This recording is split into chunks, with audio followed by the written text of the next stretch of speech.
Hello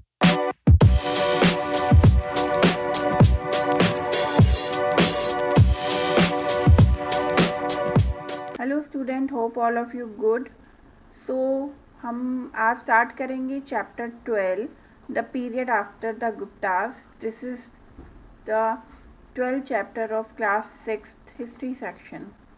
इसमें हम हर्षवर्धना, हर्ष achievement, Chalukya और पल्लव्स के बारे में पढ़ेंगे और बहुत सारी उनकी डायनेस्टीज़ के बारे में पढ़ेंगे, उनकी अचीवमेंट, उनकी पावर, उनकी कॉन्ट्रीब्यूशन सब पढ़ेंगे। कि गुप्ता, जैसे हमने इससे फर्स्ट चैप्टर में पढ़ा था कि गुप्ता डिक्लाइन हो गया था, तो गुप्ता डिक्लाइन के बाद क्या हुआ। After the decline of the Gupta empire some smaller kingdom arouse in north and south India. Gupta empire के डिक्लाइन यानी समाप्ति के बाद कुछ छोटे छोटे राज्य जो हैं वो नॉर्थ और साउथ इंडिया में अराउज हो गए यानी उत्पन्न हो गए।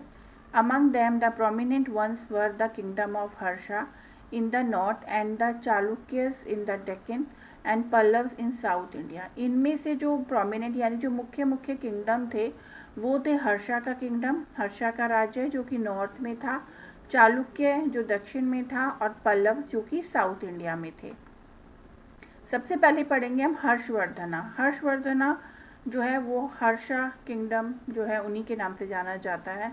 The first ruler of Vardhaman dynasty was Prabhakar Vardhaman. पहले जो रूलर थे वर्धमान डायनेस्टी यानी वंश के, वो थे Prabhakar Vardhaman. His capital was Thaneshwar. उनकी जो राजधानी थी उनके राज्य की वो थानेश्वर थी। He was succeeded by Rajyavardhan who was cunningly murdered by the ruler of Bengal Shashank.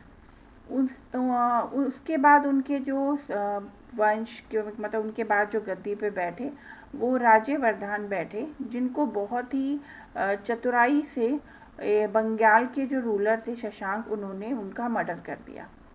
After his death at the age of 16 years, Harshavardhana ascended the throne in 606 AD and ruled till 647 AD। उनकी डेथ के बाद लगभग 16 years की as में ही हर्षवर्धना को गद्दी पर बिठाया गया। लगभग 606 में वो असेंडेड हुए थे थ्रोन पे और उन्होंने 647 तक रूल किया। Harshavardhana is often describe as the last greatest Hindu emperor of north India who extended his empire over the vast region of eastern Punjab, Uttar Pradesh, Bengal, Bihar, Odisha and parts of the Himalayas in the north and up to Narmada river in the Deccan। Harshavardhana जो थे वो उनको जो Hindu north India के जो Hindu emperor हैं यानी north India का जो इंडिया का नॉर्थ एरिया है, इसके लगभग उनको मतलब एक तरीके से उनको ग्रेटेस्ट हिंदू राजा जो है वो नॉर्थ इंडिया का माना जाता है लास्ट।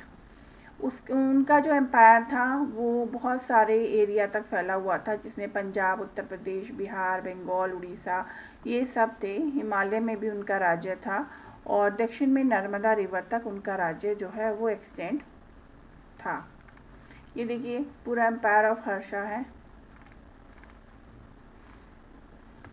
फिर जैसे कि हिस्ट्री में हमें पता है कि कुछ सोर्स होते हैं जो हमें इंफॉर्मेशन देते हैं, तो सोर्सेस क्या थे जिनसे हमें हर्षवर्धना के राज्य के बारे में जानकारी मिली। We get detail information about Harsha reign from the account of Chinese pilgrim Hiuen Tsang. हमें हर्षा के बारे में, उनके रेन यानी उनके वंश के बारे में जो इन्फॉर्मेशन मिली वो एक चाइनीज़ पिलग्रिम थे जो धर्म यात्री होते हैं, उसमें एक हुआन त्सांग थे।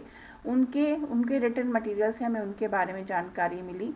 उन्होंने इंडिया में 7th century AD में विजिट किया था और इंडिया में रहे थे वो लगभग 15 साल तक। The Pilgrim vividly describe Harsha court and life in those days. वो जो हुआन त्सांग हैं उन्होंने अपने लेख में जो हर्षा है उनके कोर्ट, उनकी लाइफ के बारे में लिखा है। His account shed light on the economic and social life of the period. उनके जो रिटन मटेरियल है, सोर्सेस हैं, उसमें हमें उस समय हर्षा के पीरियड की इकोनॉमिक और सोशल लाइफ के अलग अलग शेड मिले हैं, अलग अलग मतलब उनके वो मिले हैं कि पार्ट क्या क्या थे। Another important literary source is the biography of Harsha named Harshcharitra written by Banabhat, the court poet of Harsha। दूसरा जो इम्पोर्टेंट लिटरेरी सोर्स है वो बायोग्राफी है हर्षा की, जिसका नेम हर्ष चरित्र है, जो कि उनके ही दरबार के पोएट हर्ष जो थे बाणभट्ट, उन्होंने लिखी थी। नेक्स्ट हम पढ़ेंगे हर्षा मिलिट्री अचीवमेंट। इसके लिए हम दूसरी वीडियो में पढ़ेंगे। इस वीडियो में यहीं तक।